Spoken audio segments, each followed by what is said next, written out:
7.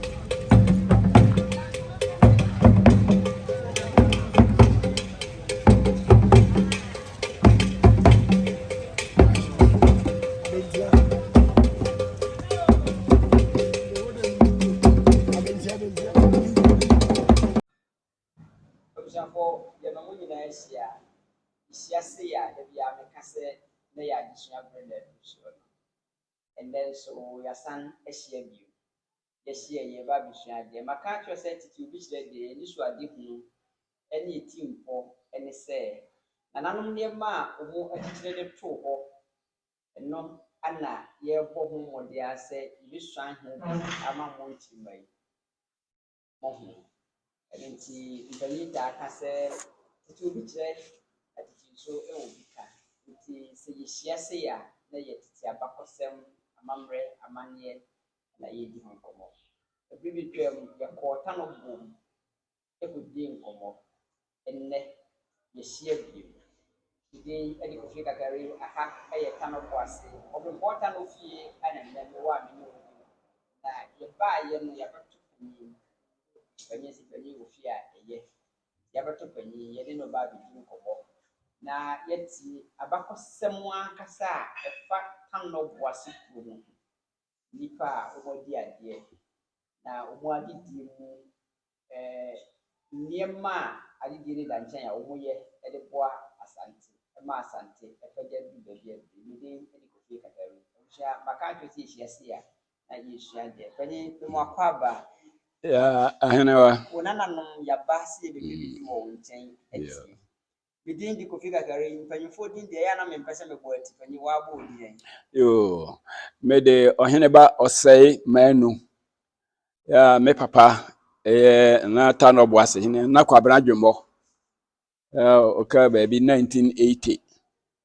Ndi heya namte. Me da se wo ye wo hine be de chese ansa na wo se be ko ne pray wo be sa nyema nyina ahye won no yem Tanoboase din no farbai yo ense Tanoboase nipa o chechiri kuro no ye frɛ no nana tachi free ya o kan nananom a efiri bono tete amowi nananom ko tena bono maso na ɔno ye bomofo nti ahayo mu ɛna obetena obehechiri ni kuro na de ma Tanoboase ba nse na ni nua ba ɛka no ho nua ba ye frɛ no nana afia ankoma na afia ankoma no ebe bofo kum nam obubi nam pa nso na mo pensuom nam ndi wokɔ ahwe akɔpɛ mbonko ne akɔtɔ di ahwe no mu no na kɛntɛn a wɔde ɛkye enwene no na bibi abetom ɛsɛ buo bi ho kokwa a mepɛ mbonko ne akɔtɔ na buo de amane na oyi buo no ɛto nkyɛn oyi to hɔ apɛ na sumaduru ohunu bibia na dwe yense ebuo ntira na memfa ofa abo no na animu ate han na wasa ato atwene na sum aba o maso ana ayi ho apue ho ahyire fefefe afi na asinu so se bo muhunu bi dante ese bi kwa na adwene obodam krankran asinu so ba fie na afi okasa mene Tano Obreampon Tano minsuo mu na woyi abo ha nyina media ne ade nti no na ebe kire se wode Tano ya okora ade Tano a mekora ade ne ta akora na mebuoni di na makuru ebe frɛ no Tanoboase na fi ankoma di na okom ne bosumi na omde to na bofo ni nua be ma no hu se akom na fi atwene ni dede no okowura mu awonya nam emoa no edwane na ogya ni nua ba no ha kuro Tanoboase ma ni nua ba di na fi ankoma ne ba pani e frɛ no na fosu abia nwoma one ohina udi kan e wo Tanoboase a omo yakọ nafo ni na tachi free ha no na hawe mu a na okọchichiri tuobodom ituobodom ye enso ye ko na ansa na okọchichiri ni kura toso mienu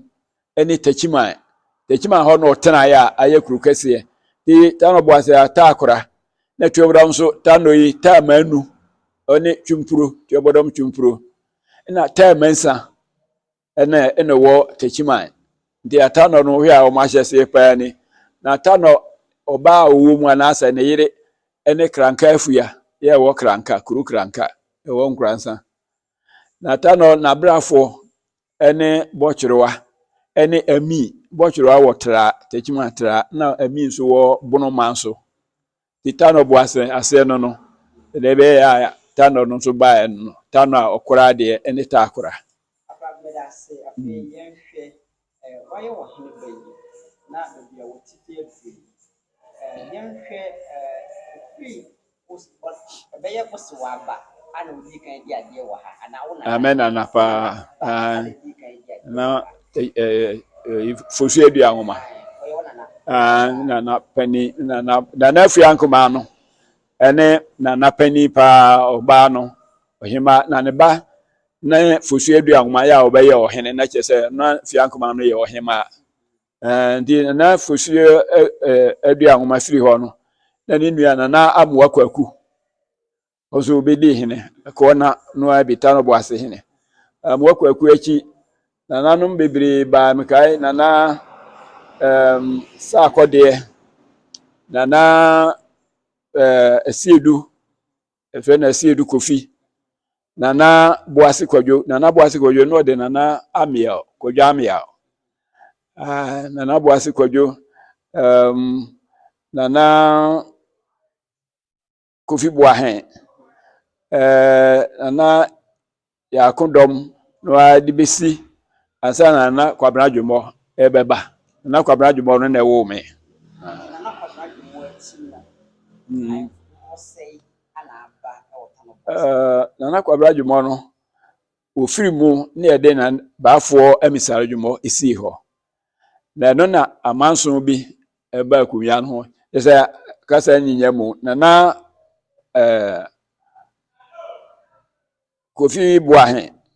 na kofi boahen fira akunya so no na akunya na anim ada ho na fi ha adehye mema na omo noso edi na omokofa no so medi akunya na kwa me wusu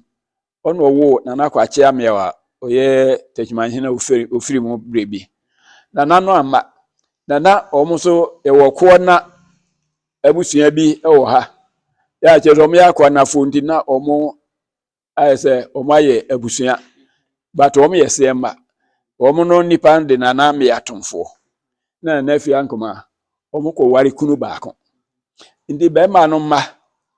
me atomfo no mma abusua na efre bi ewufo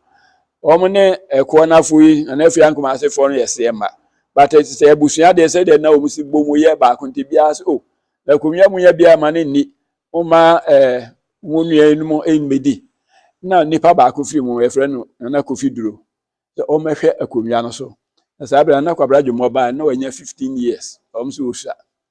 di na kofi duro hwe akunwa so ndi hwe akunwa so 15 years na kwabra dwumo nya 30 years ena obae na obaje na kunwa ndi na kwabra dwumo na chi na abusua no ye ne se omo nipa kofi duro no efiri ho na aba nti akunwa no rotate na koya amanso na atwe ya nti the Traditional Council Judicial Committee ebu asem no se abusua no se efiri ha ne baaye de a omofa akunwa no ma omo so hima no ma onyi ni pamfiri efie no mu na hima ko ye appeal wo Regional House of Chiefs nyane bono hafo na so mbu ama omo no de appeal ko Kumase National House of Chiefs. The National House of Chiefs dey asem no I say ruling kura Techman Traditional Council ma ye ne se akunwa bi aho ade hye ye mienu no ese bi edi akunwa bi nti ohima nyi nipa mfiri sa abusua no ovidura asefo no mu ohima anyi hene omo ansi hene bia de omte ya anse omu nipa bia so se wode na odurubo ama ya otoso mienu oye Tanoboase hene na edidi mu anti akunwa ye ya the National House of Chiefs and National House panel na edi asem Techman no enye competent enough omo se pa ne benananom no a omo tena ase Techman Traditional Council di asem no na chairman wo mu no wo nidi ni National Register of Chiefs mu nti wonye hene na ahensem ba ohene na edi di Techman Traditional Council ensa medi asem no on point competent panel ehimfoa omudi mu na omundi asem na afi ga ye nkyere de oye Tanoboase hene sa abre mu no so na PNDC aye legislative instrument a create Tano so bi ayi Tanoboase every Techiman Traditional Council ase the Traditional Council Judicial Committee for asem no abusuane ye se Tanoboase indi Techiman Traditional Council nti wo ma emidi asem no na debi na Kofi asefo na omo epire akonwa no ebisa adwumo de sanse ohima ne nimpanifo nyina wona afanti wonde watene kuri 1980 no edi ne hene eye biribia na omo no na epire na nipa no kurom ha de wote a wo ha wo hu se hene baako batu kwa bonte out se na Tanoboase hene odurubo ma bi nam no kure ni sanse ye ne ye wotachiman no omo create Tano so bi no na omuye ahene mienu osa na omufa no Tano so bi Traditional Council no ntumi amfanshen enhiada enti na de ete ha ye hwese bibia besi enti o ma na ono no ekọ Kumase omso no oti Kumase nti ya yes 1996 na utumfo pokoware elevate akonwa no okọ de elevate se wa bo Tanoboase ma hene de enu achi ye koye na misadwumo ekọ Kumase na pokoware kese woni ekuru ne de ya ti wapaja akonwa no na nye nipa na wabọ ne hene na kuru ne de ya na wo hye na nabi na aba so ono na ye Tanoboase hene na odi aye ndi ekọ utumfo se tutu ho ma na kese ono so obeto ni na nanu mawo na ono kura ate se de hye kronkron no wo ho na nipa no so ma ina one wo ntinka ye moa ma na odurubo ama enko swear in wo Obreampon Regional House na konwa no meye omahene na owia ya ba na wadi asem no waje akonwa no ne wura ade ama no na utumfo da bi utumfo kan ye no utumfo anim entumi anye akinye utumfo kasa no kure ni untumi nye akinye ho ndi ka se ye sa akire ti e ba ye no na akonwa no anya ye omahene no na de process de motion petition call Obreampon Regional House of Chiefs se na odurubo ama na kire ohima ko yi no kingmakers a eje no to mu se wo ye ohene odi na monye Tanoboase hina untumi meye Tanoboase ma hine na 2015 Obreampon Regional House of Chiefs Judicial Committee di asem no na mu wu se onye hine nti omumfa ebiribi mra na nka afi omunni asem no ni yehu de woye Tanoboase hine na okoye appeal ozo ompene oni o wanso okuta gazette de the appeal no de ko National House of Chiefs ya ni appeal na maso no de afirimu ndi yakọ ama National House of Chiefs twa appeal no mu ndi say de na le tuwe say ye hina ne bafo emisa adwumo Obreampon de bia me ka kire se nyeme nyina tofo mu a ifi ase se ye bie mu yi di ho kobo na ye kunu bia asem no ankasa na se ifiri anye bia se de wo kasa ye firi mu yi madwen ho se odi no ho akire Asante hene wo be ye no yi se Obreampon wo be ye na dihie e bia se de Asante hene ka yi wo ti wanti me nyira Asante hene no anye ti ne wo ba ye mo anya bisa no odi ho bia to akoma Asante na bajo ofri mo no na busia no ebai e de nsan ba hemfie e be srese wanya afri mu nti